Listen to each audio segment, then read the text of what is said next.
Yeah, guys, thank you so much. Bebani kwambiri kuzizira kumanso and the like, right? Kumabe, it's fine. Nde chachikulu abatento weno ku dziko lija la Ukraine. Ku Ukraine kumene kundichu spy wankulu, wankulu wa intelligence. Ampanga zinthu. Anyway, taonelani guy.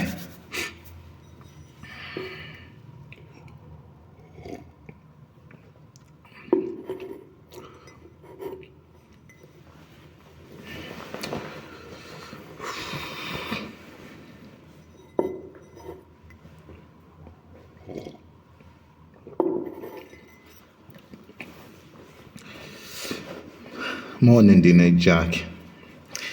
Nde tenganisha koma mumwele. No, come on.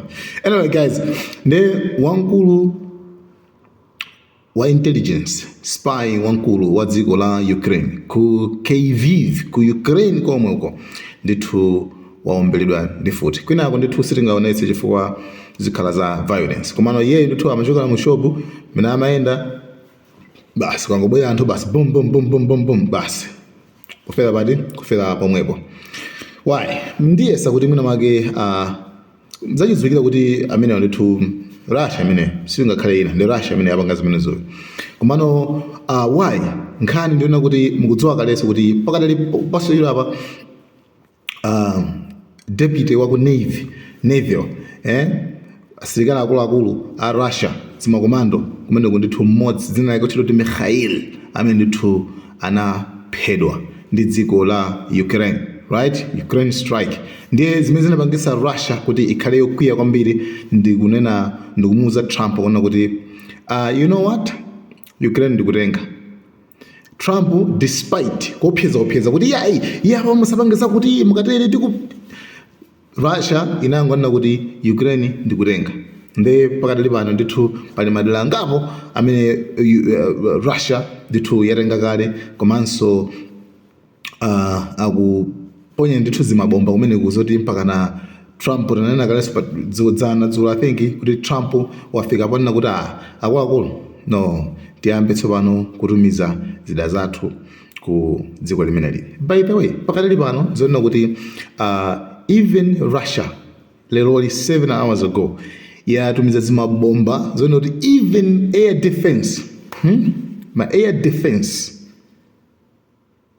amene anachokera ku Israel kukhala mu Russia zapeza kuona kuti pali zimabomba za Russia zaphwasula ma air defense amenewo aku Israeliwo, right? Nde actually zinthu ndithu sizili bwino kumene ndithu and pakadali pano nkhani imene autsa kwambiri panopa ndi audio imene ikumveka ya Trump imene Trump amayankhula kuona kuti I'm gonna bomb the autika madziwa zathuwa ati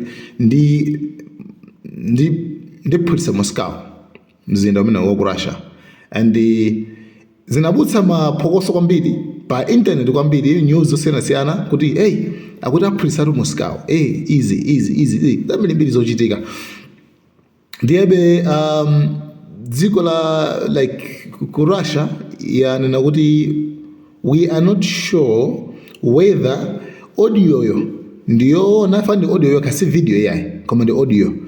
We are not sure whether kana zuri audio yo ndiya original kapena ndiyo ngopangidwa fake ndi anthu.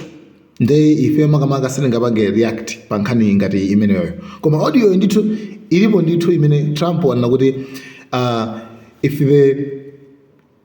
the Putin is going for Russia for Ukraine tipanga boom tipolitsa Moscow. Yes, tipolitsa Moscow.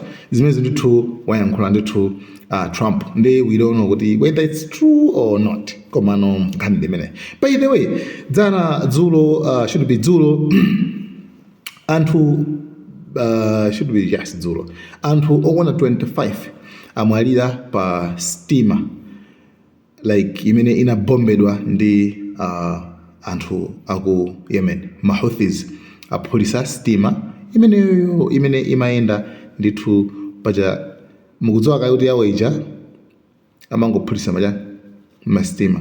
Like stima hii ndiye ku Greece. Koma what happened?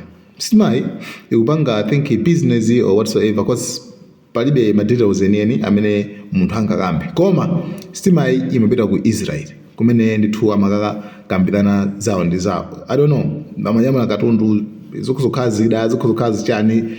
Anyway, komano any deal nazo kukhuzana ndi Israel kudusa pamadzi amene wawa ndithu iwowa analengeza kuti nazo khazo kukhuzana ndi Israel iwowa amaphulitsa. That's it. Nde nkhani ndimeneyo pakati pano panali suggestion yoti akuti akupita akasalaza ndi sizinachitikebe zoti asalazazo and anthu amenewa anaona kuti akuti mbandimanjani. Nde iwo kumano statement yawo ayina kuti ifeyo as long as kuti anthu ku Palestine yako ku Gaza ako mukwachita nkhaza ife ndithu sitidzasiya ndithu kupanga ataki ndithu ataki imene tizakhati kuipanga mpakana kalekale and mpakana kale it's either tizawine kapena tidzafe.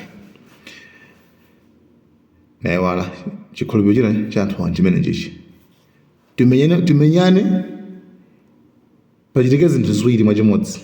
Zinthu ziwiri mwachimodzi. Chimodzi mwa zinthu ziwiri ndiwine kapena ndife. Like palibe kuti pasapezeke liwuloluza yaye komano tizimenyana be ta mpakana tapezeka kuti ikaya ndafa kapena apo ndiwine. Nde iwo ndithu zokamba zawo ndizi menezisi. Nde mavuto ndithu adakalipo ndithu zochitika zambiri. Nde pakati pano pali ena ndithu awawombola ndithu komanso awogwira ngati akapolo alinawo ku Yemen, koma pali ena amene ndithu afera pomwepo. Chiwerengero chawo ndi 25, right? 25 anthu amene ndithu munyanja imene ndithu atisiya. Ndi mmaona ngati mmaona masitima chanchani akuyendayenda nkhani yake ndithu inali imeneyi. Ndi nkhani yomalizira ka video kumungu kaonera.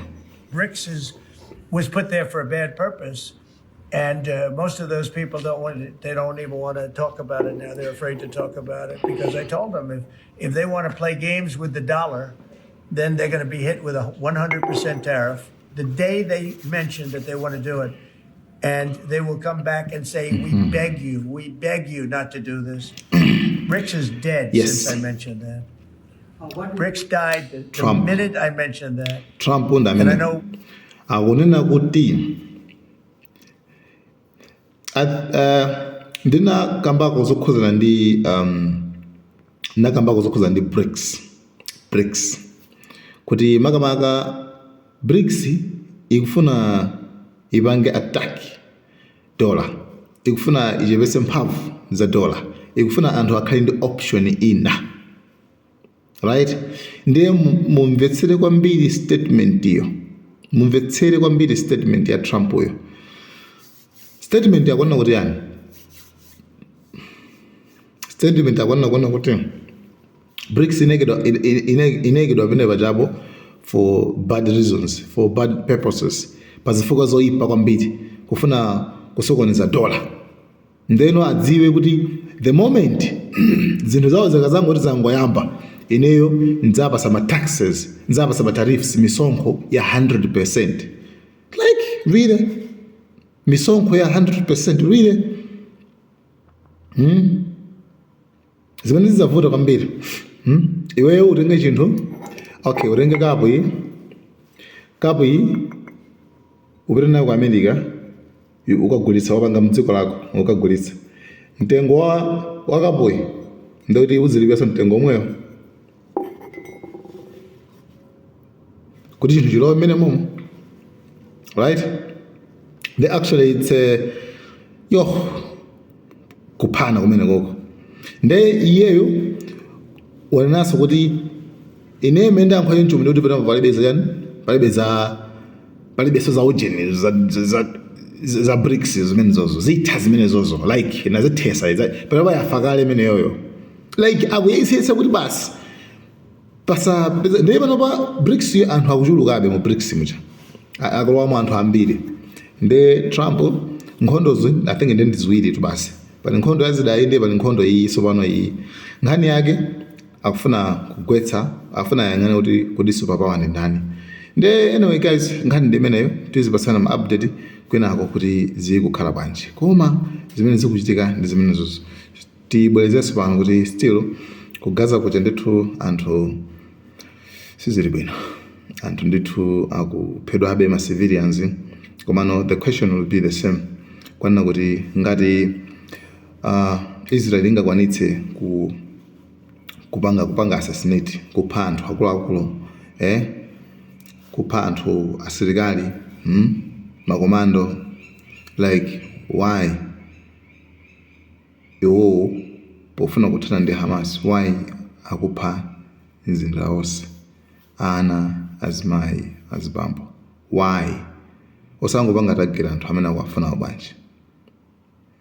Pamene ndikunena kuti report no, anthuwo angotsala ochepa andi awapusha kale side imene kwenawo anachosa kale, anthu akumakhala ku matenti and mabomba also after akhala ku matenti anthuwa ngati kuma refugee camps, koma kumene koso kumapeza kuti amaponyabe mabomba kumene koko, like how nde actually nkhani imeneyi sikuti ife tingazayisiye kukambana unless zirasiyika, chifukwa like pa dziko lapasi aliyese, like dziko lapasi sila anthu okay, dziko lapasi understand kuti sila Islamu okha, dziko lapasi sila Yuda okha, dziko lapasi sila Khristu okha, dziko lapasi ndi la wanthu, zinyama ndi zomera, right? Ndi as long as iweyo ndiwe chinyama, iwe ndiwe chomera,